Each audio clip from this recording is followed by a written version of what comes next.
So the next piece I wanted to talk about, we've looked at the data. Now we've decided who is our target audience. Now starting to really look at evidence-based solutions.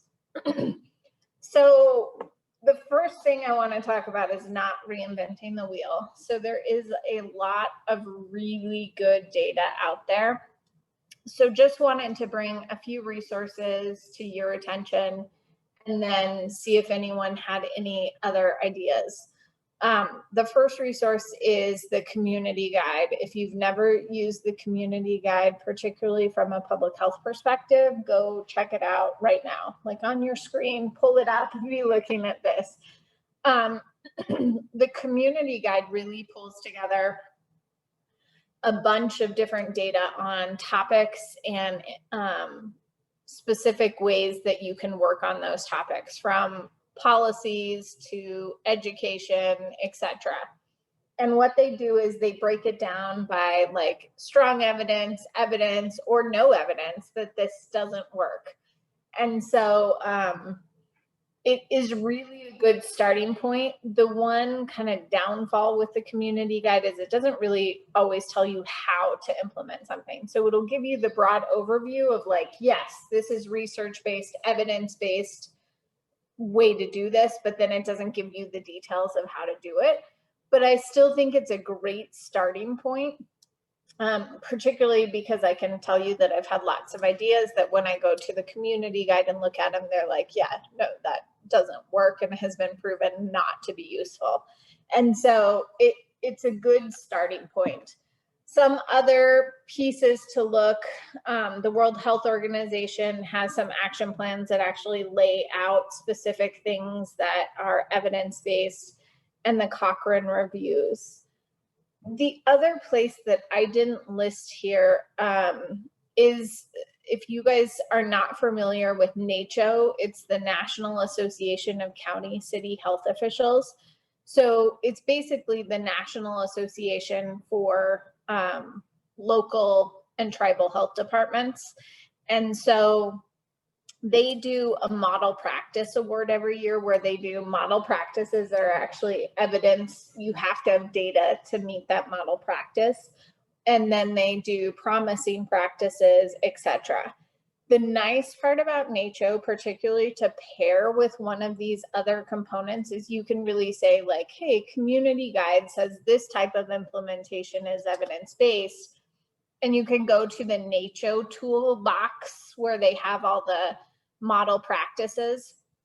And there you can find some additional information on ways to actually implement it, how communities have actually taken this idea and put it into place. And so that kind of helps pair you with it. Plus it gives you a resource. I mean, they name who the health department is. So you can go to their website. I have shamelessly called people before from their website and just been like, I want to do this in my community. Walk me through it. What other tools and materials can you provide to me? People love to be asked about things that they did really well. So don't be afraid to call people up and have those conversations. I have always found people willing to share, all the way from literally sending me policies, procedures, toolkits, things they've already created that helps me put this in place in a faster manner. Any other thoughts or questions on evidence-based finding things like this?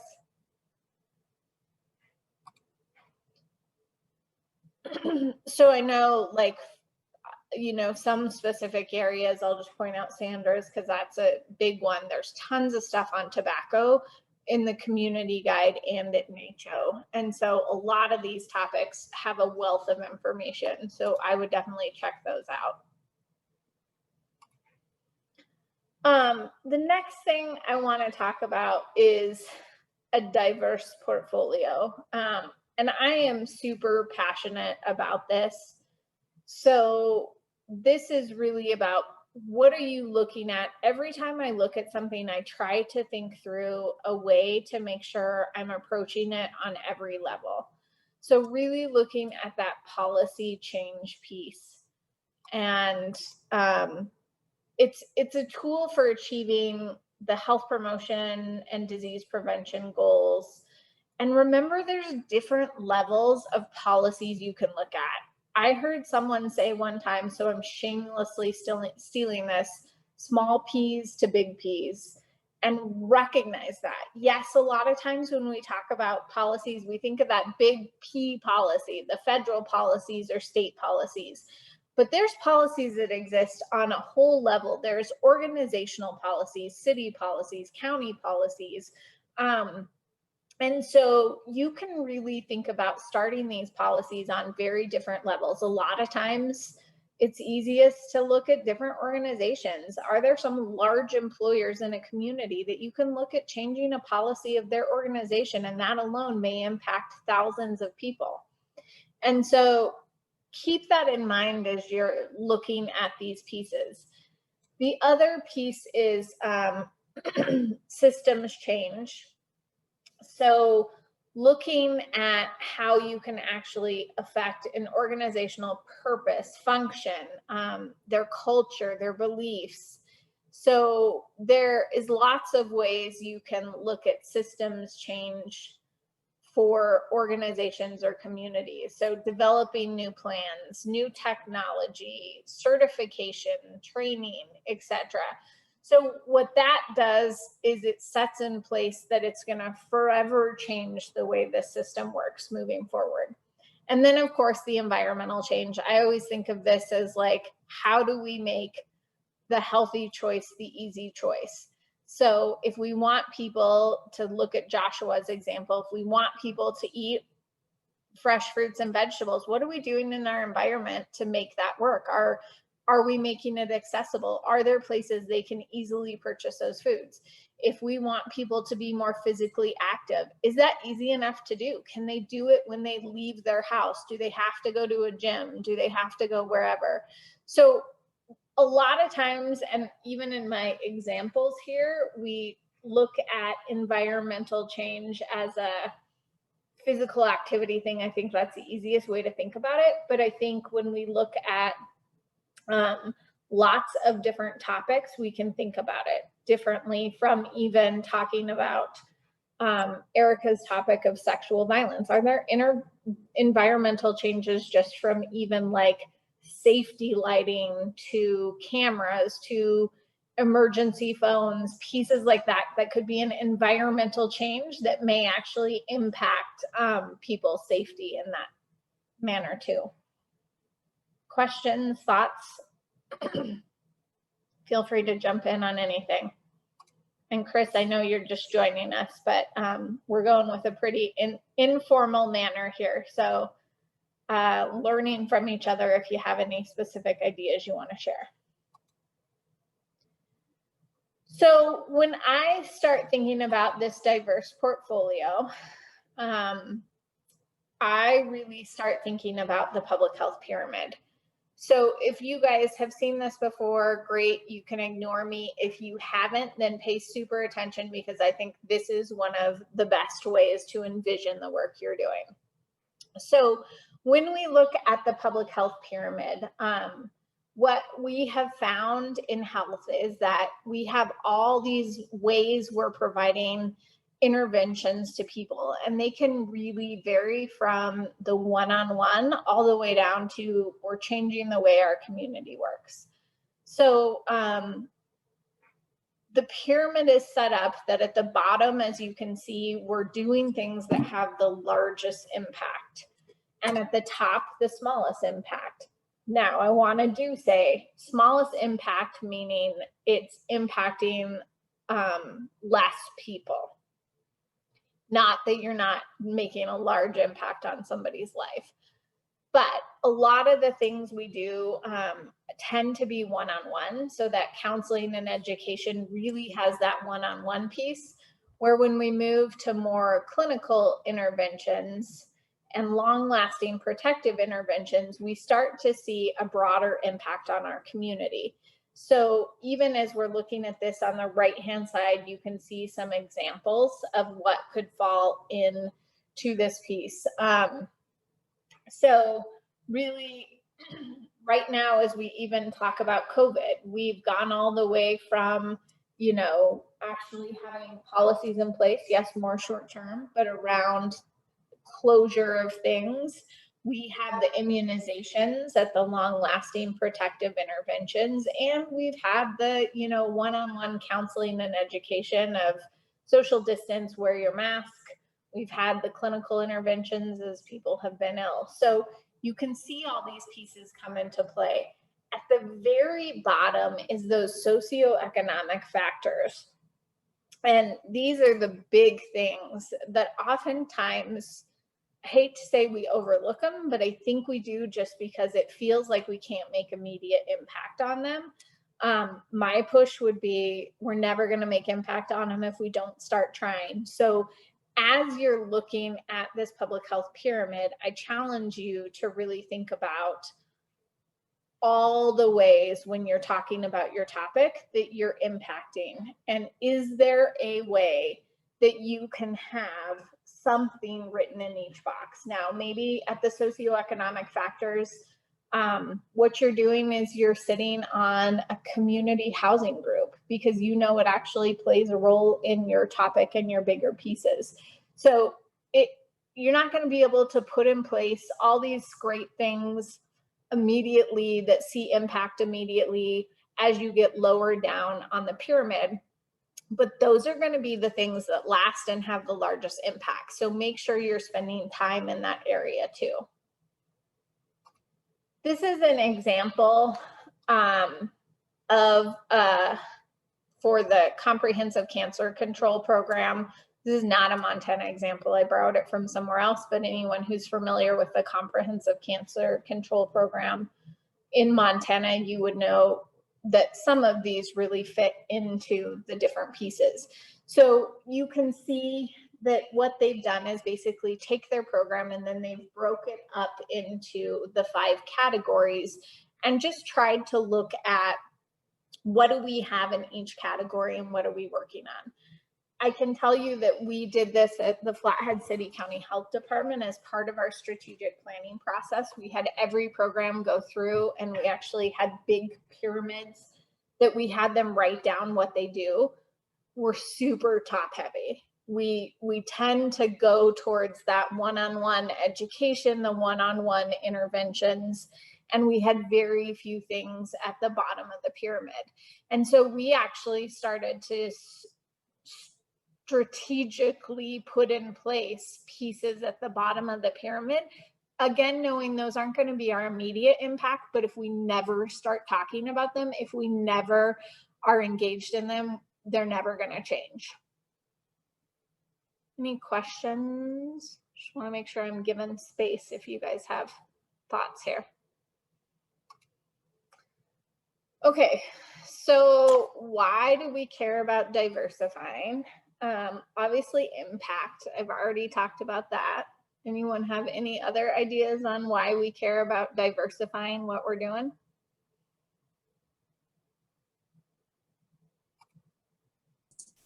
I think it adds breaking those silos down as well for funding.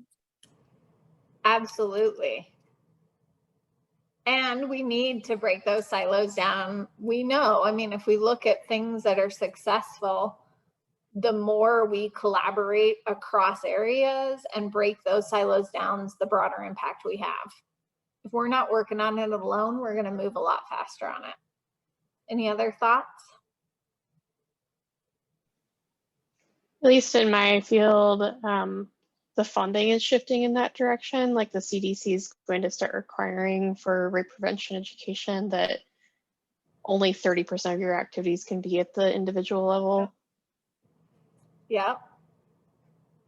Yeah, they are shifting, which I think is really exciting because we used to just really be in a scenario where they almost didn't want that because it's hard. It's not flashy. It's not showy. You can't show the movement in 1 year that you could if you can tell that I educated 200 people on this topic. Those numbers don't exist. So for funders to finally be kind of saying, well, wait a second, we know you may not achieve this, but we're going to put money there is so exciting. The other reason I have is sustainability. So I have been part of, and these are the things you hate to admit, but I told you guys I was going to do like the good, the bad, and the ugly of our career. And I hope I'm not the only one, but like I could raise my hand on a number of projects that were so exciting. We did all these great pieces in the community and education and different things, and then the funding went away. And what happened when the funding went away? So did the project. And so while I thought they were super exciting projects, I can tell you they had no lasting impact on our community. Maybe we had, out of those 200 people we educated, we had 5 that remembered it and changed something. But when we start to get down to that lower level of the pyramid, there's pieces that stay in place. So I worked in Billings for a while, and we had funding for nutrition and physical activity. One of the pieces we put in place was a complete streets policy. If you're not familiar with complete streets, the idea basically is it requires developers and others to actually look at the street in all modes of transportation. And so as they're developing, it actually required them to talk about how could people bike it safely, walk it safely, what about buses, etc. And so that was a project where funding eventually went away. But guess what? That policy still exists. Every developer in Billings is still required to look at complete streets and answer these questions. And so that for me was one of those first projects where I walked away and was like, that has lasting impact. Doesn't matter if I never talk about it again, I never go to another city council meeting, it's gonna still exist. And that's really exciting. So as you're looking at sustainability, you really want to think about all these topics I've kind of laid out here. And I mean, I can go into them one by one, but I think a lot of them make sense. Like, how do you pull all these pieces together to ensure sustainability? Have the political support for it to continue to move forward.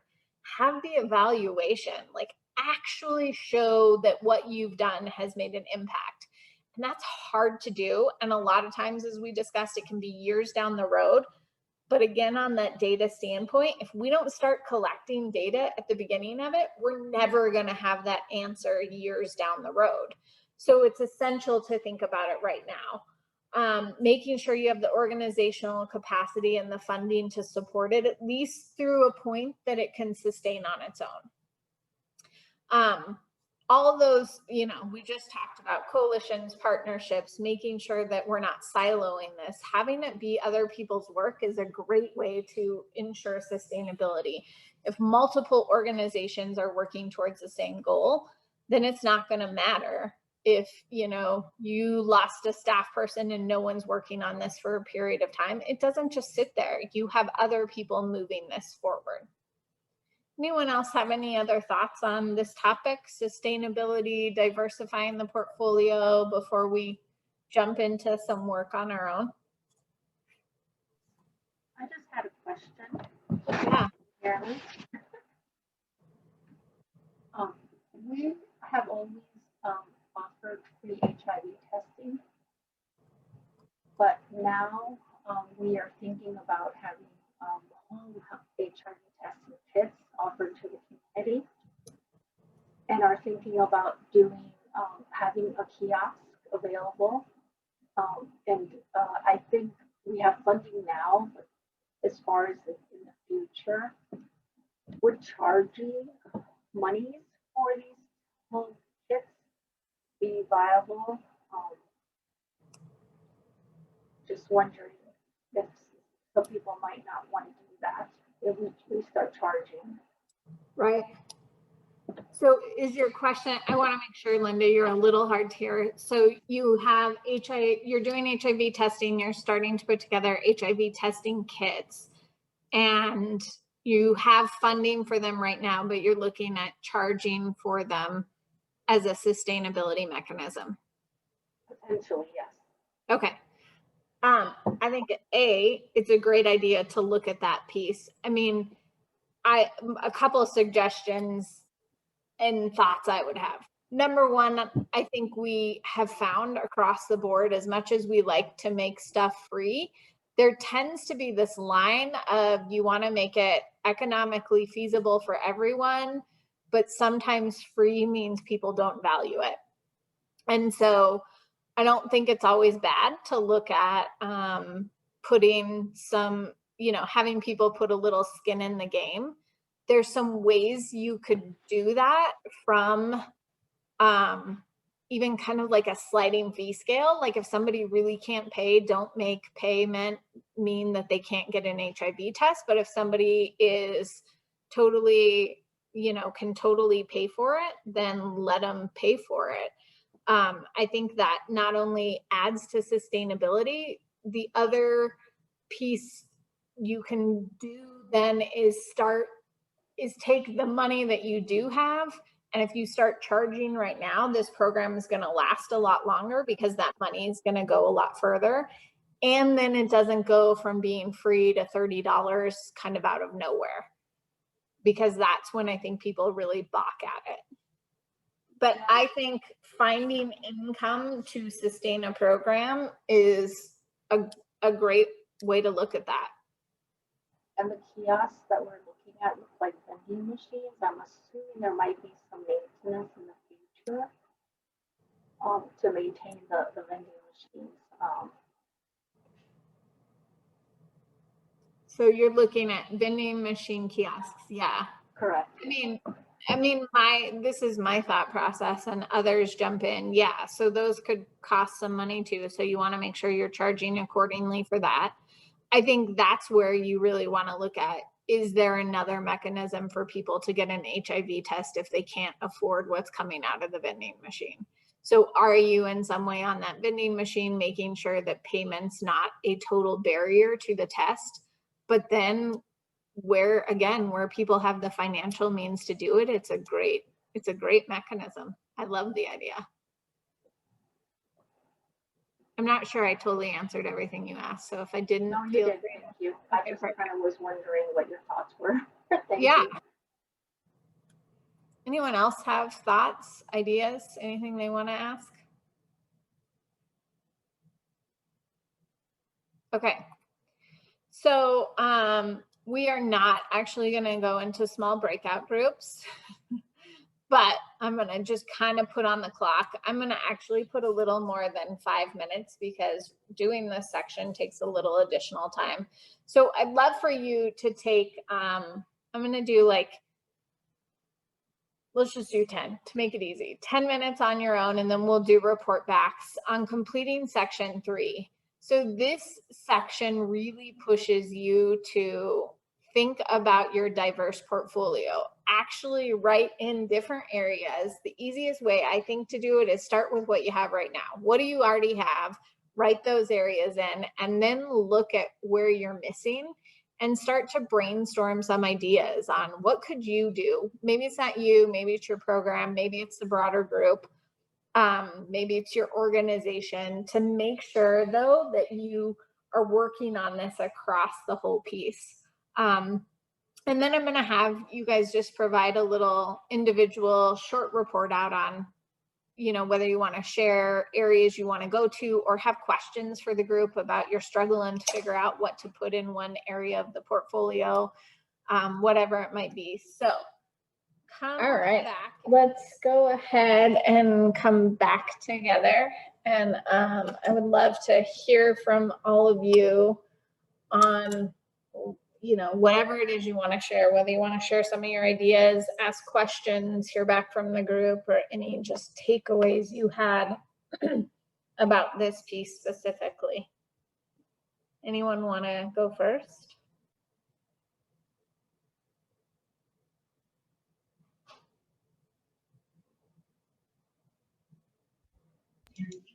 I guess I will. Perfect. Obviously, you knew already that my goal was to have a policy for tobacco-free parks. So that's the policy aspect there that I'm trying to establish those policies.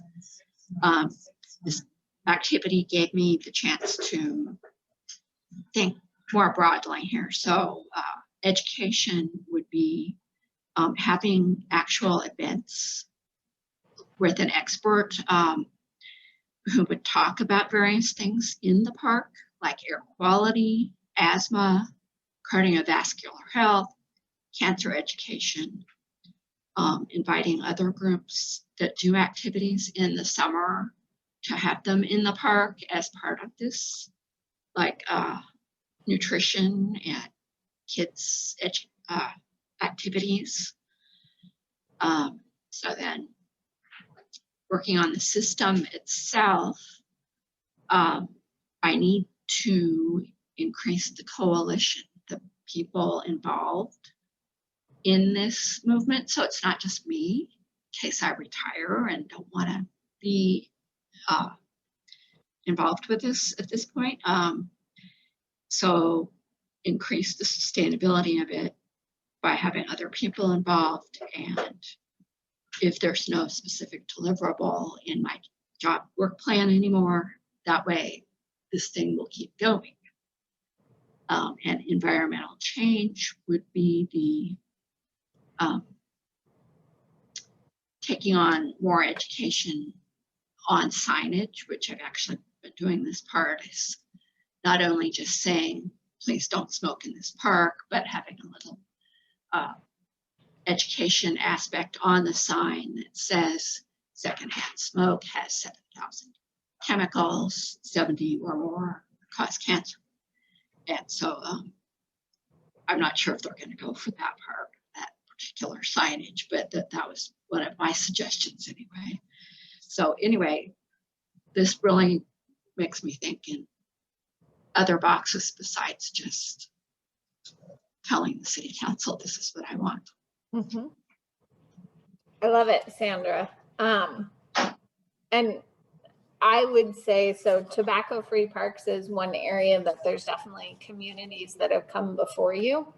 So not just in Montana, but nationwide. And so you may be able to find some health departments and others where you could really look at who did they have on coalitions, you know, what are ways they did this.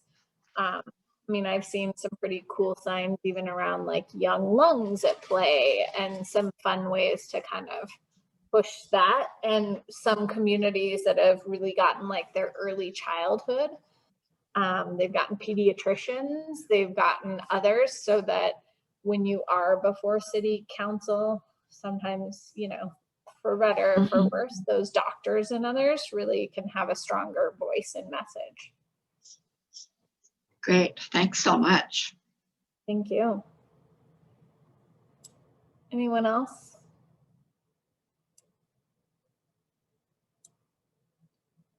Erica, do you mind going? I'm going to call on everyone, actually, so.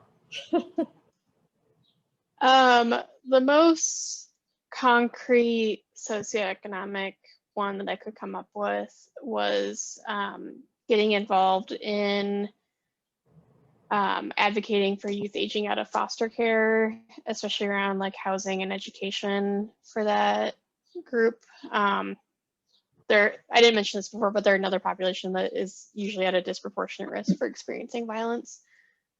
And then I had a couple where I wasn't totally sure which part of the pyramid to put them in. That's like workforce training. So be doing like interventions with early childhood education folks, as well as like elementary school teachers and school staff around things like social and emotional learning, bodily autonomy, and gender norms, which are all risk and protective factors. Because it's education, but it's like it's a more sustainable version of education where it's trying to get the workforce to create the environment for young people to grow up with healthier attitudes and beliefs. Right. I mean, it's your pyramid, so you can play with it a little. I'll just give you my thoughts. Sure. Which would be usually when I think of education, you can have it in more than one place. So you can go ahead and put it at the top of the pyramid. But what I would think about is it is more sustainable for those people you're educating right now, but are you putting something in place to make that like a required component of teacher training? like that's how I would see the sustainability side of this work, where you would move it further down on the pyramid, would be if you can really not just offer it now, but find a way that it's forever offered. Great. Thank you. I mean, I have ambitions of changing University of Montana's teacher training programs, but Perfect. Well, Yeah. I mean, that's it. You got to start somewhere, and there's probably other people who have those thoughts. And you know, a lot of what you're talking about is topics schools are being forced to, maybe in some ways, really talk about too. So it might be an ideal time to be bringing some of this forward. awesome. Thank you. Thank you. Robin, are you still on here, or Joshua? Joshua's there. Yeah, I'm still here. Perfect. I just I'm standing up and moving around a lot, so I don't know No, if anybody perfect. wants I get to it. watch It's me a long fidget. time. Yeah, so again, focusing on food change. One that I've been thinking about is in terms of social determinants of health, is getting the tribal government to change its policies around how they pay people on the lower rungs of their salary scale. So I would argue that I actually looked at many of their announcements in the last 6 months, and several of them are what I would describe as not living wages. So I think an easy fix would be creating a policy where they pay at least a living wage, if not a thriving wage, for people on the lower rung. Mhm. So that's one. And then classics of education and counseling, educating people about health benefits of healthier foods, and cooking classes targeting adolescents. I think there's a lot of opportunities to work with adolescents in different formats or different contexts. And so thinking in context, a couple of them that come together or that come to mind for me is, so there's a local tribal high school and middle school. And so there could be education there around eating healthier. And then also they have a local tribal summer youth employment program. And part of that, a component of that includes education about various topics like finance. I've never seen anything that deals with food or food systems. And then also changing the context is just changing the menu of the middle and high school to be healthier and include more local foods. And then long-lasting protective interventions, I thought of just replanting fruit trees and berry bushes in housing areas. Some of them at one point had these, and for whatever reason, I don't know why, and one in particular, all the fruit trees were cut down. Didn't make sense to me, but I know a lot of people used to access that and they don't anymore. So that would be one change. Then clinical intervention, prescribe food and provide food vouchers. So for people who are, this is something that's done other places, and it seems to be impacting people's choices just by, hey, here's some food, you're having health, nutrition issues, here's foods that can help. So those are a few of my thoughts. Those are great thoughts. And I would say you kind of, in my mind, have some of the same things Erica talked about from a standpoint of, like, on the education side, can you make it more sustainable by creating the curriculum, getting it to be a permanent part of the curriculum? The other stuff I can think of would just be more, and you talked about this a little bit with the school lunches and the fruit trees, but is more about accessibility around, are there even, I have seen communities, this was in Minnesota, so I can remember even where I saw it, that did a great job of starting to get like gas stations, particularly if there's not grocery stores or whatever nearby, or they're hard to access, like getting gas stations to actually have cold storage so that they could have some fresh fruits and vegetables available to people. Looking at ways to even have those local farmers or others do more than just like the farmer's market. If there's even a farmer's market could be idea number one, but also having them do, hey, we'll drop stuff off at gas stations, or we will have certain days that we go to some of the neighborhoods that don't have easy access to fresh fruits and vegetables. WIC programs now will actually offer vouchers so people can buy fresh fruits and vegetables at farmers market. So seeing whether that's happening in your community or not, I don't know. Those are some of the other things I can think of. Anyone else have any comments or thoughts for Joshua? How about a community garden? Say that again, Linda. A community garden, Community garden. Sure. Yeah. or Good idea. teaming up with a registered dietitian who has a background in your culture as far as raising certain plants or foods that you would typically eat. Great idea. Yeah, that cultural piece really. Is there a way to, incorporate into even?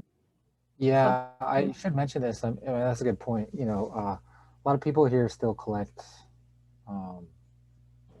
wild berries and game. Yeah. I was thinking one thing that we've been talking about is doing more prescribed burns in areas to help with the production of wild berries. Yeah. So there's fires needed for some of these to thrive, some of these plants, and so doing more prescribed burns to burn out areas for berry production is one idea. Yeah. Oh, sorry, I didn't mean to flip. I'm touching things that I shouldn't be touching. Thanks, Joshua. Those are great ideas.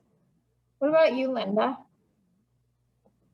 So we are, like I mentioned earlier, I am part of an inclusiveness committee in our health department, and we are planning an all-staff meeting for our employees, and that's going to be related to people with health disparities in race, to educate our own staff, to start with them as well.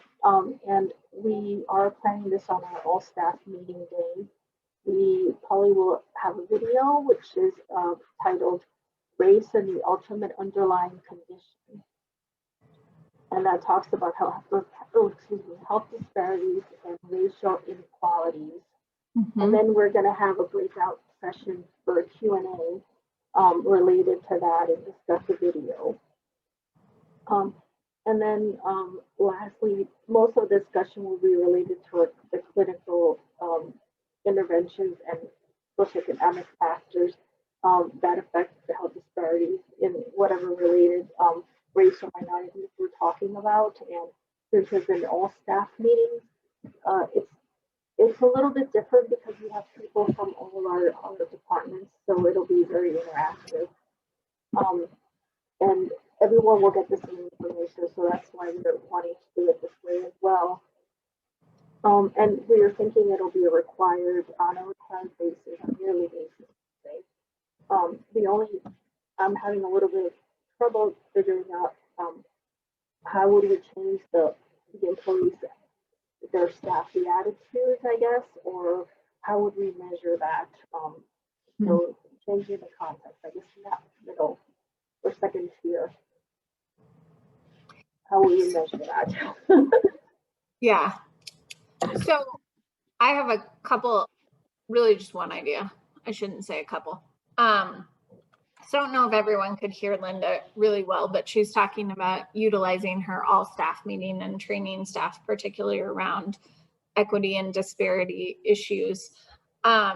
One thought process actually that we did it in Flathead with this pyramid, but I think you could take the same idea around whatever it is you're hoping people would do and challenge people to actually figure out where their program's currently at on those issues. So what are they currently doing in those issues, and could write out and put on some kind of, piece of paper, and then you guys could actually come back in a month or two or whatever, and even look at, did any of this impact it? Did they change their, are there more things they could add to the pyramid or however you decided to lay it out, that would actually show they altered their programs in some capacity to address these factors.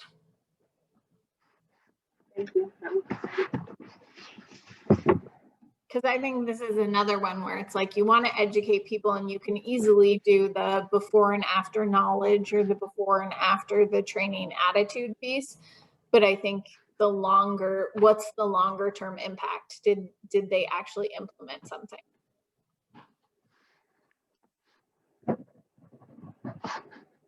Anyone else have thoughts for Linda?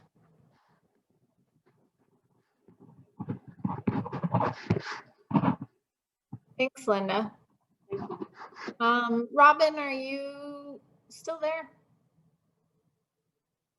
She had to take a call, so she might not be on at the moment.